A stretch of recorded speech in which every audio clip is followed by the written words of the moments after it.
di mana ketika Amerika kemudian Israel yang menyerang Iran, ya, sampai terbunuhnya pemimpin tertinggi spiritual Iran ini, Bapak Ibu, tentu itu dimulai dari perang yang ada dalam fikiran, ya. Tidak mungkin perang fisik terjadi sebelum adanya perang di ranah pemikiran. Maka di mana-mana media mainstream internasional kita membaca bahwa, ya, Presiden Amerika itu menyebutkan setelah masing-masing negara mengirimkan utusan untuk membicarakan lebih intens, fokus tentang senjata nuklir ini, ya, akhirnya, ya, tidak ketemu, deadlock, tak ada solusi, berkali-kali berjumpa, tak ada kata sepakat, ya, sampai kemudian Donald Trump dalam sebuah konferensi persnya menyebutkan, ya, bahwa mereka menyerang Iran duluan itu, ya, karena mereka berfikir, ya, Rabbi zidna ilma warzuqna fahma. Allahumma 'allimna ma yanfa'una wanfa'na bima 'allamtana warzuqna 'uluman tanfa'una fid dini wad dunya wal akhirah. Allahumma ij'alna minal ladzina yastami'una al-qawla fayattabi'una ahsanahu. Allahumma akhlisna fi kulli 'amal bi rahmatika ya arhamar rahimin wa ya akramal akramin. Yang sama-sama kita hormati serta kita muliakan ketua beserta segenap jajaran pengurus Masjid Raudatul Amilin. Kemudian yang kita hormati imam yang memimpin tadi solat fardu subuh kita secara berjamaah. Kemudian yang kita ta'zimi para orang tua kami, tokoh masyarakat, cerdik pandai, para tuan guru, kaum muslimin, kaum muslimat, hadirin, hadirat sidang jamaah fardu subuh yang mudah-mudahan Bapak Ibu semua kita kiranya dimuliakan oleh Allah Subhanahu wa ta'ala. Amin ya rabbal alamin. Pertama, bersyukur kita kepada Allah dengan mengucapkan alhamdulillahi rabbil alamin. Hari ini Bapak Ibu berarti kita sudah berada atau sudah masuk pada Ramadan yang ke-26. Ya. Maknanya nanti malam adalah malam yang ke-27. Ya. Nanti malam adalah malam yang ke-27.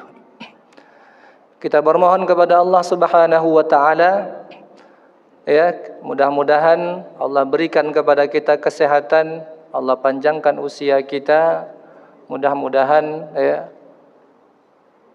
kita dapat memaksimalkan semua amanah waktu yang Allah berikan kepada kita untuk menambah bekal untuk kita bawa pulang kelak menghadap Allah Subhanahu wa ta'ala. Amin ya rabbal alamin.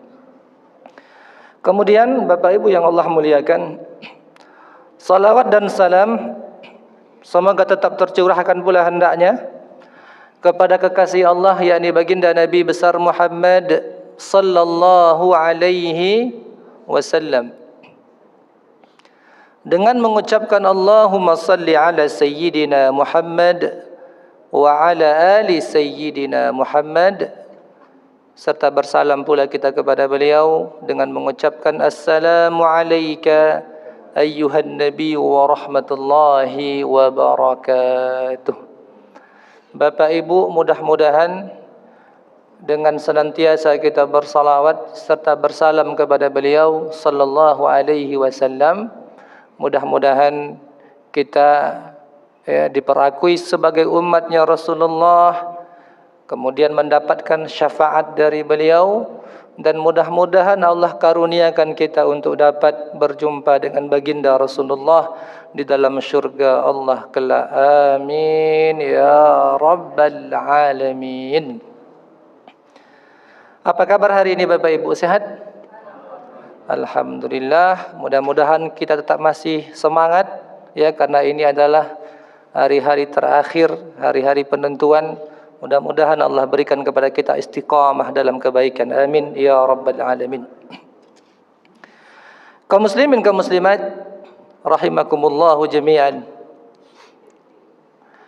Kalau kita cermati akhir-akhir ini Bapak Ibu ya, dunia sedang menatap ya, sedang fokus melihat kepada sebuah peristiwa besar ya. Ya, perperangan Amerika ya, Israel ya, versus Iran. Nah, Bapak Ibu yang Allah muliakan, perang rudal ya, kemudian bom dan lain sebagainya, drone dan lain sebagainya. Ini ya bisa dikatakan sebagai perang modern ya. Pesawat nirawak dikirimkan, tak ada orang di dalamnya ya, tapi kemudian dapat menghancurkan ya, dapat melumpuhkan. Nah, Bapak Ibu yang Allah muliakan, ini disebut dengan physical war ya, perang fisik ya. Namun Bapak Ibu yang Allah muliakan ya, para pemikir Islam menyebutkan ada perang yang lebih dahsyat daripada perang fisik ini ya. Perang itu disebut dengan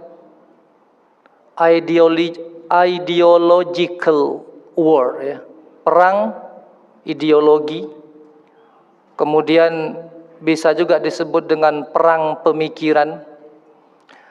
Karena Bapak Ibu ya, di mana ketika Amerika kemudian Israel ya menyerang Iran ya, sampai terbunuhnya pemimpin tertinggi spiritual Iran ini, Bapak Ibu, tentu itu dimulai dari perang yang ada dalam pikiran ya. Tidak mungkin perang fisik terjadi sebelum adanya perang di ranah pemikiran. Maka di mana-mana media mainstream internasional kita membaca bahwa ya, Presiden Amerika itu menyebutkan setelah masing-masing negara mengirimkan utusan untuk membicarakan lebih intens, fokus tentang senjata nuklir ini ya, akhirnya ya, tidak ketemu, deadlock, tak ada solusi, berkali-kali berjumpa, tak ada kata sepakat ya, sampai kemudian Donald Trump dalam sebuah konferensi persnya menyebutkan ya, bahwa mereka menyerang Iran duluan itu ya, karena mereka berpikir ya, bahwa Iran ya akan menyerang mereka terlebih dahulu seandainya mereka tidak menyerang Iran. Nah, Bapak Ibu yang Allah muliakan, dalam ranah perang pemikiran ini Bapak Ibu ya, ada satu perang kecil di dalamnya, namanya harbu al-mustalahat, yakni perang istilah. Jadi Bapak Ibu, istilah itu juga ada ya, perperangan dalam penggunaan istilah tertentu ya. Maka kalau kita membahas suatu pembahasan, maka perlu dimulai dari mendudukkan istilahnya terlebih dahulu ya. Karena kalau istilah itu tidak didudukkan, maka nanti pembahasannya akan menjadi ya, tidak benar ya, akan menjadi rancu. Maka Bapak Ibu, ada istilah-istilah tertentu yang kemudian ya, maknanya bermacam-macam ya. Sebagai contoh, kata-kata seperti moderat ya. Kita mendengar ada istilah Islam moderat ya. Kalau kita sebut kata moderat, maka yang paling dekat dengan kita adalah kita selalu memiliki ya, istilah dalam sebuah diskusi atau dalam sebuah perdebatan, ada namanya moderator. Benar Bapak Ibu ya, moderator itu orang yang ya didudukkan bertugas untuk menjadi penengah dalam sebuah diskusi, bahkan dalam sebuah perdebatan intelektual. Maka moderat itu ya dimaknai ya sebagai Islam yang tidak ekstrim ke kanan, tidak pula ekstrim ke kiri. Cuma Bapak Ibu yang Allah muliakan, bagi para ulama yang fokus dalam kajian-kajian pemikiran, ya, semacam ya para ustadz, para profesor yang ada di INSIS di Jakarta, ya, itu mengkaji, meneliti bahwa ketika disebutkan dengan istilah Islam moderat, ya ada makna lain yang coba diinfiltrasi, dimasukkan di dalamnya, ya. Kalau dahulu Bapak Ibu pernah mendengar ada namanya istilah Islam liberal. Pernah dengar, Pak? Ada namanya JIL, Jaringan Islam Liberal. Ya. Kemudian ya JIL ini bergerak, ya, ada pendananya, bergerak bukan hanya di kampus-kampus umum, tapi mereka langsung menyerang ke kampus-kampus Islam. Maka keluarlah pernyataan-pernyataan seperti ya kawasan bebas Tuhan, ya. Istilah ini munculnya bukan di perguruan tinggi umum, tapi justru di perguruan tinggi Islam, ya. Ada istilah-istilah bahwa ayat-ayat konstitusi lebih tinggi daripada ayat-ayat suci. Ada istilah bahwa agama itu adalah ya privasi, maka jangan dibawa ke ruang-ruang publik, ya, jangan bawa-bawa Tuhan di parlemen, ya. Tuhan itu cukup di masjid, ya, jangan dibawa-bawa di parlemen. Timbullah ucapan-ucapan seperti jangan membahas politik, ekonomi di masjid-masjid, cukup bahas fikih toharah, fikih salat, ya. Nah, Bapak Ibu yang Allah muliakan, jadi perang-perang pemikiran ini Bapak Ibu, ya, masuk, kemudian dia membuat kacau pemikiran kaum muslimin. Maka dahulu pernah kita mendengar salah seorang profesor di sebuah perguruan tinggi Islam mengatakan IT itu tidak pernah dilarang, bahkan dalam Al-Quran, ya, enggak ada ayat yang melarang LGBT dalam Al-Quran. Karena tujuan pernikahan itu katanya adalah untuk apa? Tujuan pernikahan katanya melahirkan sakinah, mawaddah, warahmah. Maka untuk apa kita menikah, seorang laki-laki menikah dengan seorang perempuan, kemudian berujung wanita ini mengalami KDRT, ya, berarti nihil di sana sakinah, tak ada mawaddah, tak ada rahmah, ya. Maka mending laki-laki menikah sama laki-laki, wanita menikah dengan wanita. Maka ya profesor ini menyebutkan asal terpenuhinya sakinah, asal ada di sana mawaddah, asal ada di sana rahmah, maka tak jadi soal laki-laki nikah dengan laki-laki, wanita dengan wanita. Karena itulah tujuan dari pernikahan, melahirkan kedamaian, ketenangan. Nah, Bapak Ibu yang Allah muliakan, begitu luar biasanya istilah-istilah yang sekarang digunakan pakai, ya, mulai dari istilah yang tadi kita sebutkan Islam moderat, ya. Ketika Islam liberal itu muncul lalu kemudian mendapatkan penolakan di mana-mana, maka mereka mengganti casing dengan istilah Islam moderat, ya, berharap lebih bisa diterima. Padahal menurut para pemikir-pemikir Islam, ketika mereka menyebut Islam moderat itu nanti ujung-ujungnya adalah liberalisme Islam itu sendiri.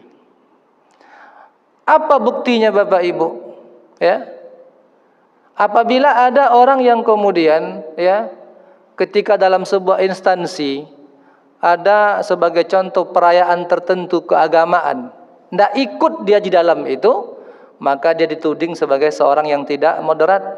Ya. Kamu terlampau ekstrim, tidak nasionalis. Jadi dibentur-benturkan nasionalis dan juga religius. Seolah-olah kalau orang religius, orang taat beragama, tidak mungkin menjadi seorang nasionalis. Ya. Atau apabila orang nasionalis, enggak mungkin dia menjadi seorang yang religius. Nah, Bapak Ibu yang Allah muliakan, kemudian ada lagi istilah toleransi yang sering kita dengar, ya. Jadi toleransi hari ini itu maknanya sudah ya bermacam-macam. Bahwa kita itu disebut toleransi kalau kita ikut perayaan agama tertentu. Ya, maka timbullah sebagian kaum muslimin masuk ke tempat ibadah orang, ikut merayakannya, ya. Lalu kemudian disebutlah sebagai seorang yang moderat, sebagai seorang yang penuh dengan toleransi. Nah, Bapak Ibu yang Allah muliakan, ada banyak istilah-istilah, ya, yang kemudian diciptakan untuk membuat kacau pemikiran kaum muslimin. Ya. Ada lagi perdebatan yang terkini Bapak Ibu terkait perang Iran Amerika ini, ya. Maka kaum muslimin di mana-mana berdebat, muncul lagi kaji lama tentang Syiah, ya. Bahwa barang siapa yang mendukung Iran, maka dia berarti mendukung Syiah. Kalaupun tidak Syiah, maka seolah-olah dia mendukung Syiah. Nah, Bapak Ibu yang Allah muliakan, saya kebetulan 2015 selesai S2. Judul tesis saya itu kajian tentang Syiah, ya, tentang Syiah berbahasa Arab, dibimbing oleh dua orang profesor, satu dari Turki namanya Profesor Serdar Demiral, yang satu lagi dari India namanya Profesor Dr. Abul Laith Al-Khair Abadi. Jadi saya mengkaji tentang satu kitab Syiah yang berjudul Usul Al-Kafi. Jadi Usul Al-Kafi ini Bapak Ibu, ini kitab, kalau di kita Ahlussunnah wal Jamaah itu seperti kitab Sahih Al-Bukhari. Ya. Di kalangan Ahlussunnah wal Jamaah sepakat ulama, setelah Al-Qur'anul Karim, setelah Quran, maka kitab yang paling otentik, yang paling muktamad, yang paling layak dipertanggungjawabkan isinya itu adalah kitab Sahih Al-Bukhari. Maka biasanya kalau ada hadis HR Al-Bukhari, itu adalah ya ibarat ISO. Kalau di Indonesia ada namanya SNI, ya, jaminan mutu. Kalau ada HR Al-Bukhari, hadis riwayat Imam Al-Bukhari, maka itu biasanya orang nggak perlu lagi repot mentakhrijnya, ya, kecuali seandainya hadis riwayat Imam Al-Bukhari ini diambil dari kitab beliau yang lain. Karena Bapak Ibu, Imam Al-Bukhari itu tidak hanya menulis satu kitab Sahih Al-Bukhari yang kita kenal.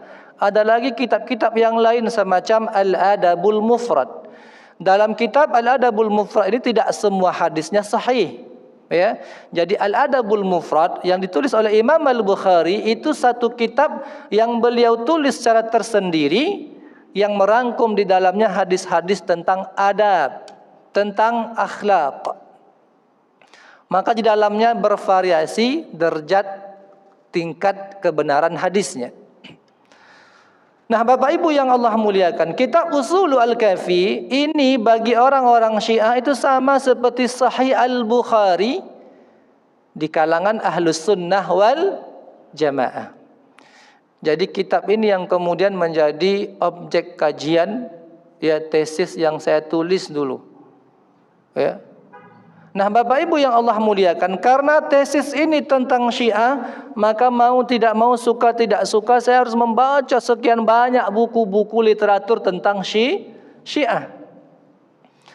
Maka Syiah itu ada berlevel-level Bapak Ibu, ada tingkatan-tingkatan. Mereka tidak di level yang sama. Ya.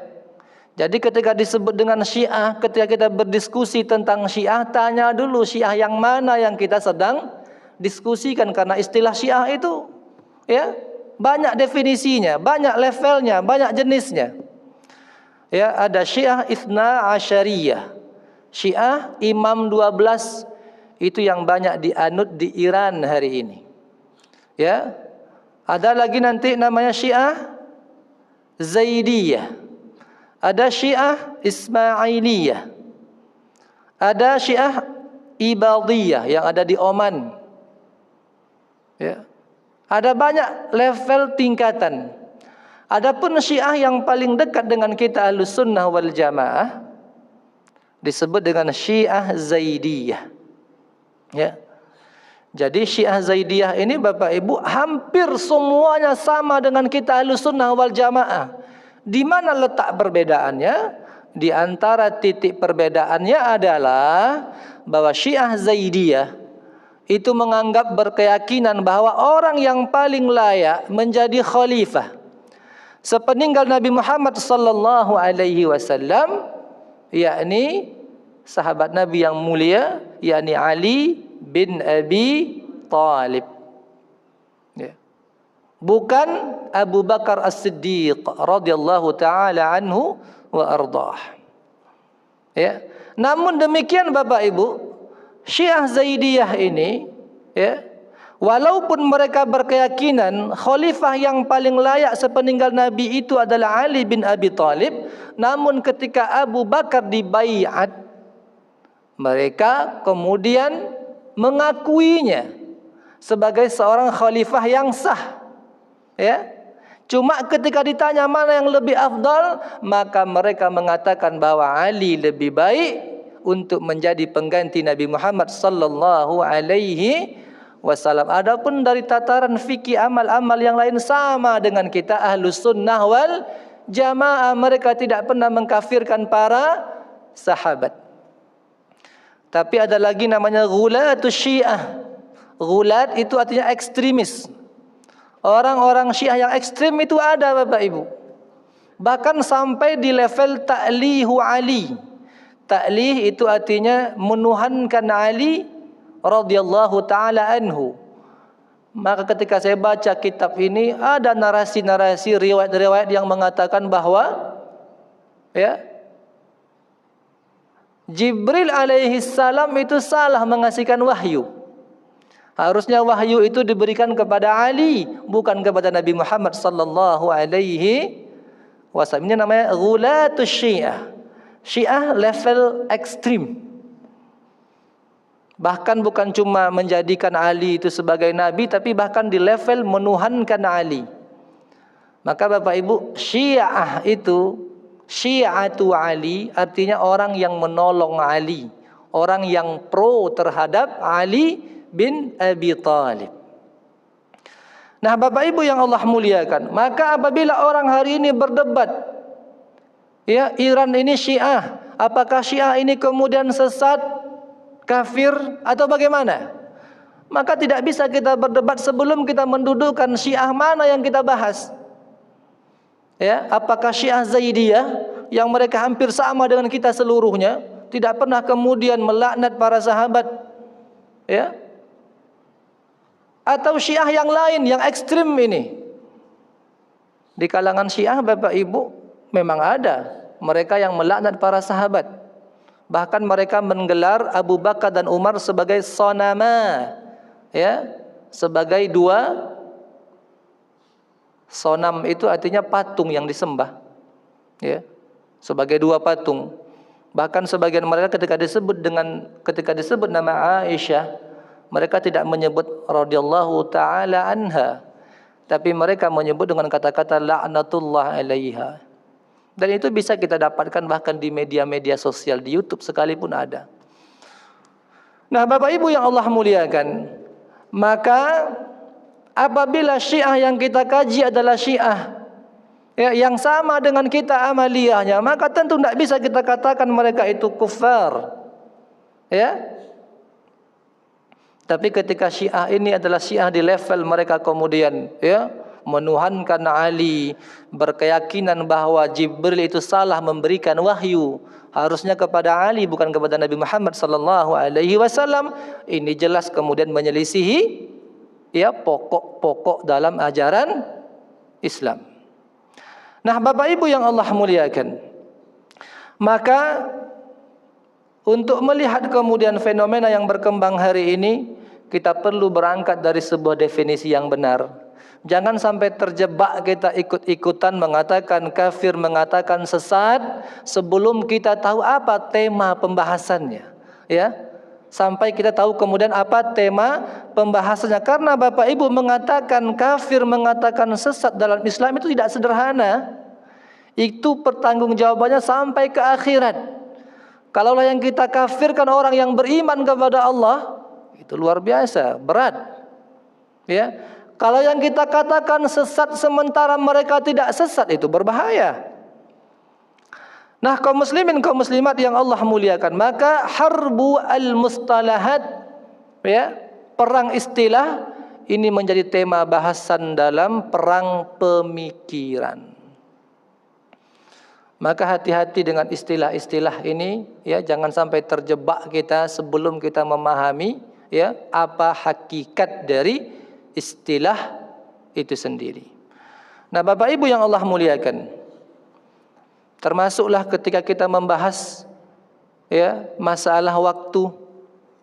Hari ini dunia kontemporer, ketika kita ditanya Bapak Ibu, waktu apa, definisi waktu bagi kita? Ya. Apa waktu itu? Maka dunia kontemporer yang sangat materialistik ini apa mendefinisikannya Bapak Ibu? Time is money.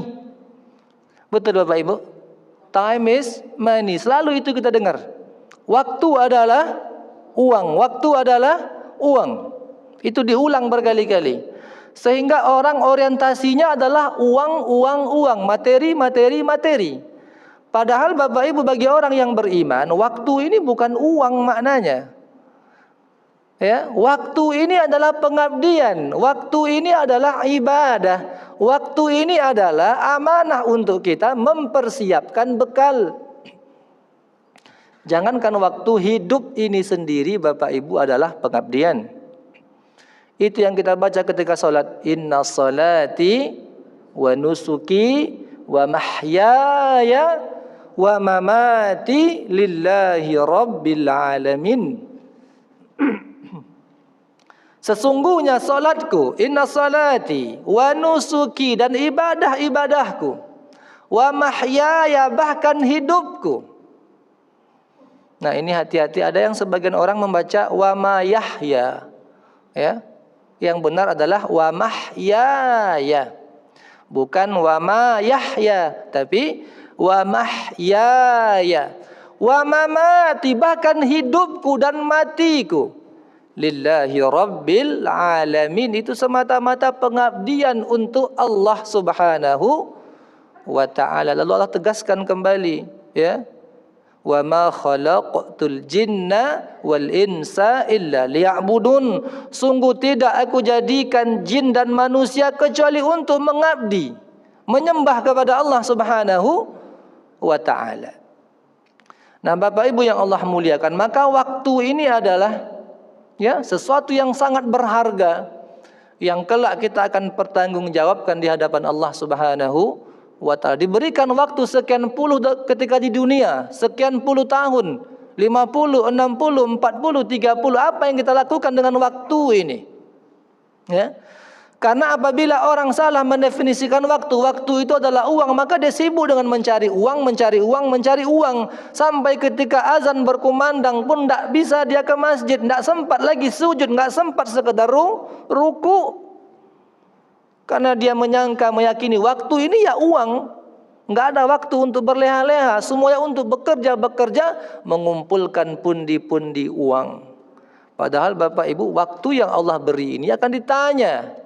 Ya, waktu ini harusnya digunakan untuk menambah bekal ibadah, kebaikan, ketaatan yang kelak kita akan bawa pulang menghadap Allah subhanahu wa ta'ala. Maka Bekerja itu bahagian daripada perintah Allah Subhanahu wa ta'ala. Tapi tentu tujuan kita diciptakan itu bukan untuk bekerja, bukan untuk mencari uang, tapi untuk beribadah. Maka apabila pekerjaan diniatkan sebagai sesuatu di mana kita mentaati perintah Allah untuk mencari rizki yang halal dan baik, maka dia akan menjadi bahagian daripada ibadah, ya, yang kelak kita bawa dia sebagai bekal menghadap Allah Subhanahu wa ta'ala.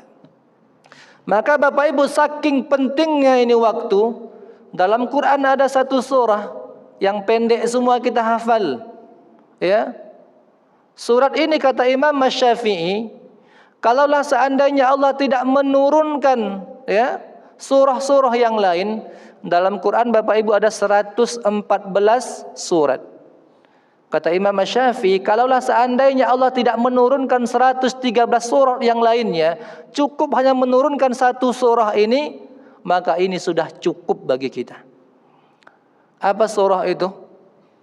Surah Al-Asr. Kita semua hafal, ya.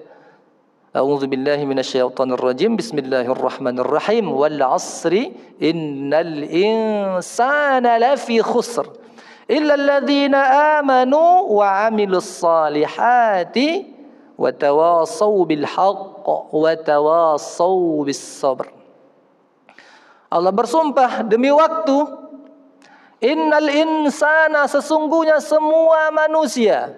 Bapak Ibu, al-insan dalam surah ini memakai alif lam, itu disebut dengan alif lam istighraqiyah.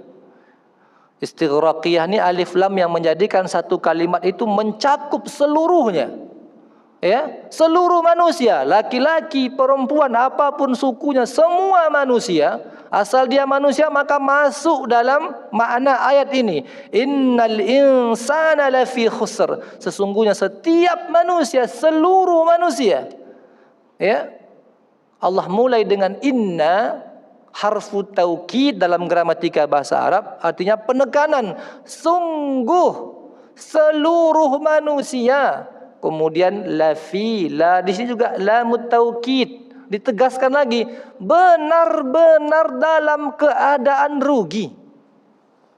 Dua kali Allah tekankan dengan inna dan juga dengan lamut taukid, untuk meyakinkan kita bahwa kita ini manusia seluruhnya benar-benar dalam keadaan rugi. Ya, lalu kemudian Allah berikan eksepsi, pengecualian. Kalau tidak ingin rugi maka amalkan ayat yang berikutnya. Illal ladzina amanu, ya.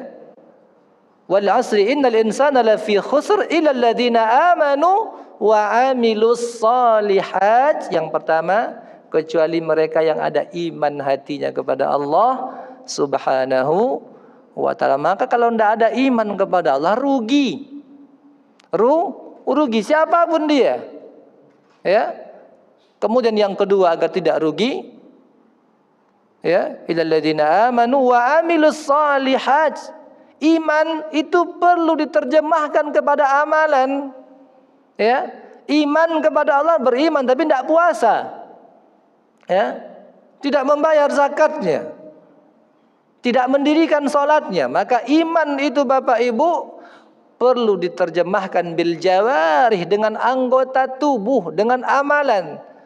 Maka Allah berikan pengecualian yang kedua, wa amilus shalihat, ya. Yang pertama tadi kecuali mereka yang beriman dan beramal saleh. Tapi ternyata tidak cukup hanya iman buat kita, beramal soleh buat diri kita. Allah berikan syarat yang berikutnya, wa tawassaw bil haqq wa tawassaw bis sabr. Wajib bagi kita Bapak Ibu untuk saling ingat mengingatkan dalam perkara kebenaran dan dalam perkara sabar. Nah Bapak Ibu yang Allah muliakan, maka sebagai penutup kajian kita subuh kali ini, ya, banyak kita lihat Bapak Ibu di tengah-tengah masyarakat kita di dunia modern ini, banyak kemaksiatan, ya. Di Ramadan ini kita mendengar ada, ya, sebuah kejadian di sebuah perguruan tinggi Islam, ya. Saat puasa di dunia kampus, ya, terjadi tindak kriminalitas. Kemudian beberapa hari yang lalu kita mendengar berita juga, ya, seorang kemudian ditikam, lengket pisau di kepalanya, dekat Pekanbaru. Ya. Kriminalitas, belum lagi pencurian, belum lagi penjamretan, ya. Kalau kita lihat Bapak Ibu, ini ya, banyaknya kriminalitas ini, di antara sebabnya adalah, ya, kurangnya kita beramar ma'ruf, bernahi mungkar antar sesama. Kita sudah mulai hidup di zaman nafsi, diriku, cuek. Berapa banyak kita melihat Bapak Ibu anak-anak SD, SMP merokok di jalan naik motor? Pernah Bapak Ibu lihat? Banyak, ya. Maka Bapak Ibu, Allah sebutkan dalam Al-Quran, ya, kuntum khaira ummatin ukhrijat linnas. Kita ini kaum muslimin benar Bapak Ibu umat yang terbaik, tapi ada syaratnya. Kata Allah, kalian adalah umat yang terbaik, ya, ukhrijat linnas, yang dikeluarkan, dilahirkan untuk seluruh manusia ini. Apa syaratnya? Ta'muruna bil ma'ruf. Harus mengajak kepada kebaikan, tidak pernah bosan mengajak kepada kebaikan, mengajak kepada kebenaran. Apakah mengajak kepada kebaikan saja cukup? Tidak. Wa tanhauna 'anil mungkar, mencegah dari kemungkaran, keburukan. Mengajak orang salat itu jauh lebih ringan dibanding melarang orang untuk berbuat zalim, berbuat korupsi, melakukan berbagai macam kriminalitas. Itu berat tantangannya Bapak Ibu. Nahi mungkar itu lebih berat daripada amar ma'ruf. Yang ketiga, wa tu'minuna billah, lakukan itu semua atas landasan keimanan kepada Allah Subhanahu wa ta'ala. Saya akan tutup dengan sebuah kisah Bapak Ibu, betapa pentingnya amar ma'ruf nahi mungkar. Ada 3 orang Bapak Ibu, ya, ada 3 orang laki-laki, ya, 3 orang laki-laki ini, ya, orang yang terkenal sangat bejat, ya, orangnya jahat, ya, luar biasa. Satu ketika mereka berkumpul bertiga, lalu kemudian, ya, mereka, ya, karena memang orang-orang yang tidak benar, mereka berlomba-lomba untuk menjadi siapa yang paling jahat di antara kita. Kalau dalam Quran ada istilah fastabiqul khairat, berlomba-lomba dalam kebaikan. Di dunia, di level, di lingkungan orang-orang yang jahat ini, mereka kadang-kadang berlomba-lomba untuk menjadi siapa yang paling luar biasa jahatnya, yang paling keji, yang paling kejam kejahatannya. Maka orang yang pertama mengatakan, aku jelas adalah orang yang paling jahat di antara kalian, ya. Lalu orang yang kedua mengatakan, tidak, jelas aku. Yang ketiga pun menafikan, aku adalah orang yang paling jahat di antara kalian. Singkat cerita Bapak Ibu, lalu lewat seorang ibu-ibu tua membawa tongkat. Lalu orang yang pertama ini segera kemudian mengejar ibu-ibu tua ini, direbutnya tongkat itu, kemudian, ya, disepaknya, ditendangnya dengan kuat kaki ibu-ibu yang sudah tua renta ini. Sehingga bisa dibayangkan, terjatuhlah ibu ini kemudian, ya, ke tanah, ke lantai, lalu kemudian terbenturlah kepalanya ke sebuah batu, sehingga mengalami pendarahan. Orang tua lemah dengan tongkatnya, ya, ditendang dengan begitu keji, terjatuh, terbentur kepalanya, lalu kemudian pingsan. Lalu orang yang pertama tertawa, ya, sambil dengan bangganya dia mengatakan, lihat kalian bagaimana keji dan jahatnya aku. Orang tua, ibu-ibu, sudah pakai tongkat pun masih aku zalimi. Ya, lalu kemudian orang yang kedua mendekati ibu ini, ya, dengan perlahan dia bangunkan. Dia bangunkan pelan-pelan, akhirnya setelah sekian detik, sekian menit, ibu ini kemudian siuman, bangun dari pingsannya, ya, dia bantu duduk. Lalu kemudian orang yang kedua ini ketika ibu itu sudah siuman, langsung dia kepalkan tangan laki-laki ini, ya, dia pukulkan ke wajah ibu itu berkali-kali, sehingga bisa dibayangkan orang tua sudah pingsan, terbentur, baru siuman, dipukul dengan begitu luar biasanya. Maka ibu ini pun kemudian kembali terjatuh, tertidur, terbaring dan pingsan kembali. Lalu orang yang kedua pun tertawa terbahak-bahak.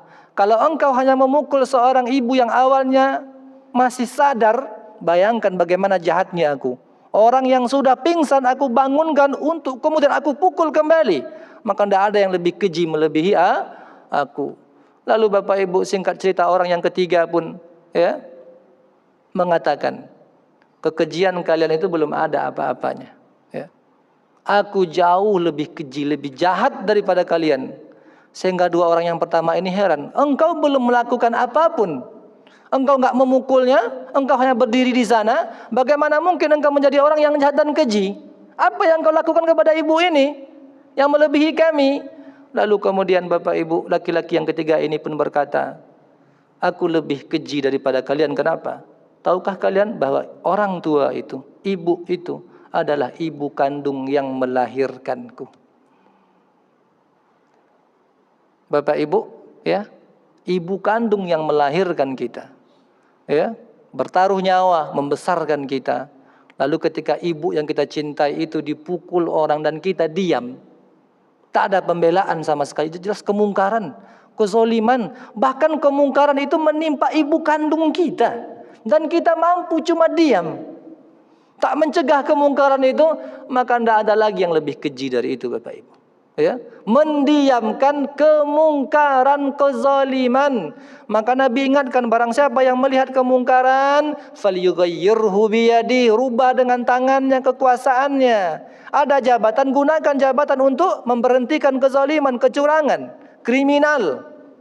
Ya, buat perda, buat undang-undang. Jangan sampai nanti orang menjamret, ya, lalu kemudian ketika dikejar jambret ini, jatuh tukang jambret itu, kita yang kena perkara. Ya, itu yang viral Bapak Ibu. Kata kuasa hukumnya, yang diambil cuma dompet, berapalah uang itu, handphone. Tapi karena dia mengejar, akhirnya pelaku jambret ini kabur. Karena dia kabur, kemudian dia oleng, jatuh, meninggal. Ya, lihat dunia sudah terbalik. Ya, maka yang ada kekuasaan buat regulasi. Sudah cukup puas kita mendengar penjambretan, berapa banyak nyawa lagi yang harus hilang. Oh, seorang ibu punya anak kecil harus meregang nyawa karena dijambret. Naudzubillah. Kalau nggak mampu dengan kuasa, maka ubah dengan lisan. Berikan nasihat, berikan peringatan. Nggak mampu, maka dengan doa. Sampai-sampai Nabi menyebutkan, as-sakitu anil haq syaitan akhras. Orang yang kemudian tidak bisa beramar ma'ruf bernahi mungkar, membiarkan kezaliman di depan matanya, itu tak obahnya seperti seperti setan yang bisu. Udahlah setan, bisu pula lagi, naudzubillah. Maka Bapak Ibu, mari sama-sama kita menegakkan amar ma'ruf nahi mungkar di tengah-tengah masyarakat kita. Tak bisa kita hanya mengandalkan pihak berwajib. Ya, tenaga terbatas. Maka jangan pernah bosan sebagai orang tua, ingatkan anak kita. Dengan siapa dia bergaul, lihat apa isi handphonenya. Ya, kadang-kadang niatnya belajar kelompok, tapi ternyata dia melakukan perbuatan yang dilarang dalam agama.